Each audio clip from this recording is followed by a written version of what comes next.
오늘 제목은 하나님께는 사랑하든지 미워하든지 둘뿐입니다. 입니다. 불의한 죄인은 하나님께 나아가다가 멸망당하고 하나님께 나아가지 못해서 멸망당합니다.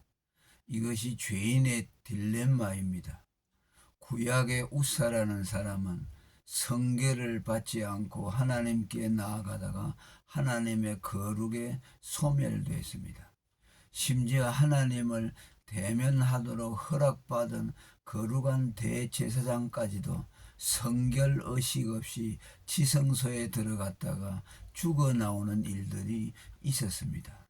지성소에 들어가는 대제사장의 옷에 방울을 단 이유도 혹 대제사장이 하나님의 거룩을 침범한 경우 그의 생사를 확인하기 위한 방책이었습니다. 일찍이 모세가 율법을 받으러 시내산에 올라갔을 때 하나님이 이스라엘 백성들에게 이는 짐승이라도 산에 이르거든 돌로 침을 당하리라 히브리서 12장 20절의 경고한 말씀 역시 하나님의 거룩을 침범함으로 하나님의 진노를 받지 않기 위해서입니다.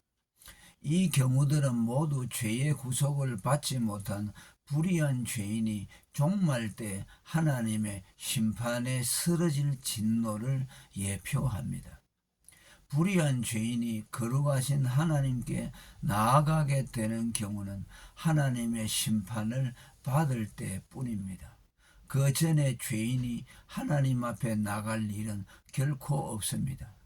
만일 심판 소환을 받기 전에 성결을 입지 못한다면 하나님에 대한 그의 첫 대면은 처음이자 마지막 대면이 될 것이고 영원한 저주에 빠뜨려지는 순간이 될 것입니다. 그러면 불의한 죄인이 하나님께 나아가지 않는다고 해서 진노를 피한 것일까요? 그렇지 않습니다.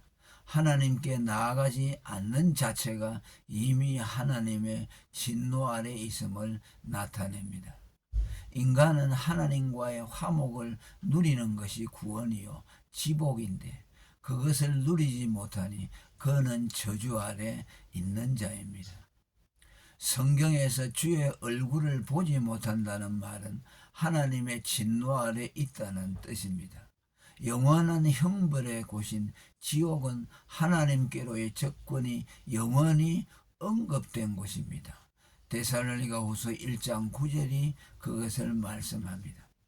그리고 이 하나님과의 단절이 강제적 엄금이 아닌 자발적인 거부라는 점에서 인간의 이중적인 비참을 봅니다. 이스라엘이 그랬듯이 그 자신의 소경됨과 완고함으로 인한 불신앙의 결과인 동시에 눈으로 보고 마음으로 깨닫고 돌이켜 고침을 받지 못하도록 하신 하나님의 심판의 결과입니다. 성경적으로 말하면 소가 제 발로 푸죽간을 들어가고 미련한 자가 스스로 올가미를 목에 거는 잠언서 7장 27절의 말씀과 같은 자발적인 셀프 심판입니다. 반면에 하나님께 나아가도 소멸되거나 진노를 받지 않는 사람들이 있습니다. 그들은 하나님께 자유자재로 출입하며 마음껏 그와 교제할 수 있는 특권을 받은 자들입니다. 그는 바로 화목제물 그리스도를 통해 하나님의 진노를 풀어드린 자들입니다. 그들은 다윗과 같이 항상 앞에 계신 주를 배울 수 있고 가까이 오게 하사 주의 뜰에 거하게 하신 복을 입은 자들입니다. 사도행전 2장 25절과 시편 65편 44절입니다. 하나님은 택자들을 당신의 진노에서 건져 그의 곁에 두시려고 독생자 예수 그리스도를 화목제물로 보내주셨습니다. 이것이 하나님 사랑의 핵심이며 이를 제쳐놓고 하나님 사랑을 논할 수 없습니다. 그리스도의 이름이 예수와 임마누엘이심은 그가 화목제물이 되어 하나님이 우리와 함께 하실 수 있도록 해주기 위해서입니다. 이 두 이름은 결코 분리될 수 없는 영원한 하나입니다. 따라서 구원받았다고 하면서 하나님이 자기와 함께 하신다는 것을 믿지 못하겠다는 사람은 모순입니다.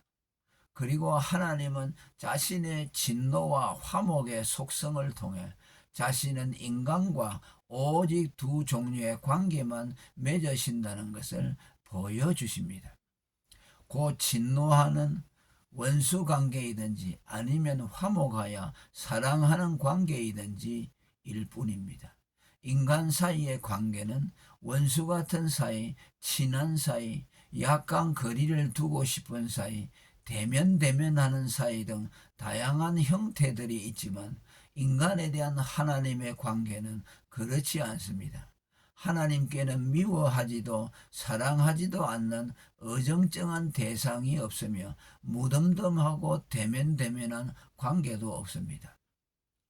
하나님께는 좋아서 어쩔 줄 모르는 사랑의 대상 스바서 3장 17절 아니면 맹렬한 진노를 퍼붓는 원수만 있을 뿐입니다. 이사야 20장 27, 30장 27절 그리고 불같이 뜨거운 사랑, 첫사랑만 있을 뿐 권태기에 찌들은 넉다리 사랑이란 없습니다.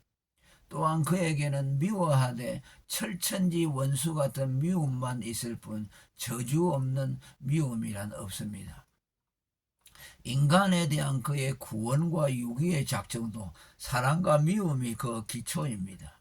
사랑이 택함을 낳았고 미움이 유기를 낳았습니다.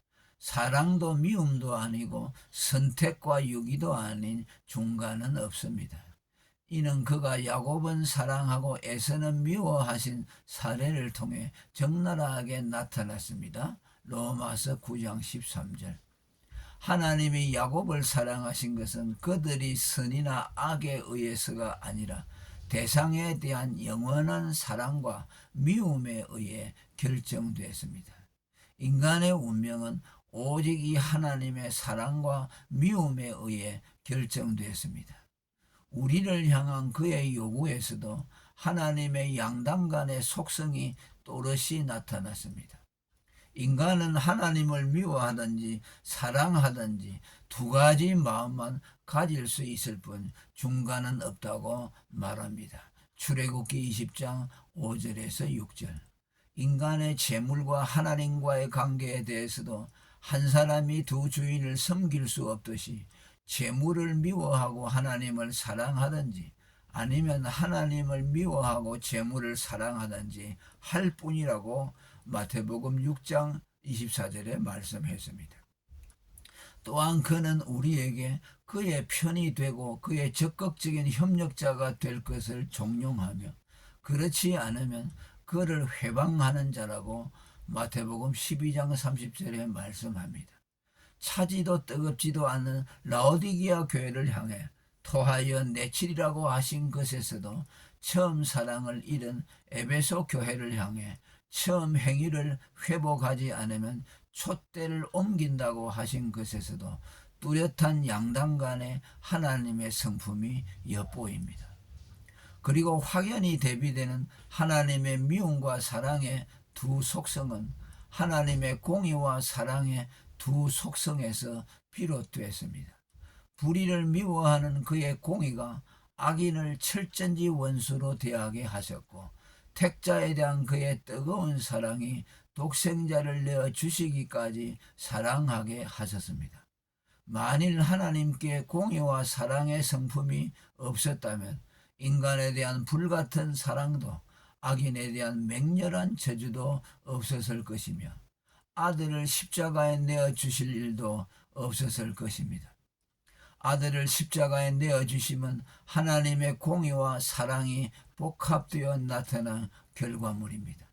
그리스도인의 신앙이 미지근할 수 없는 이유도 기독교가 적당함과 예를 최고의 덕목으로 여기는 교양적 종교일 수 없는 이유도 하나님의 화끈하고 뜨거운 사랑을 받은 때문입니다.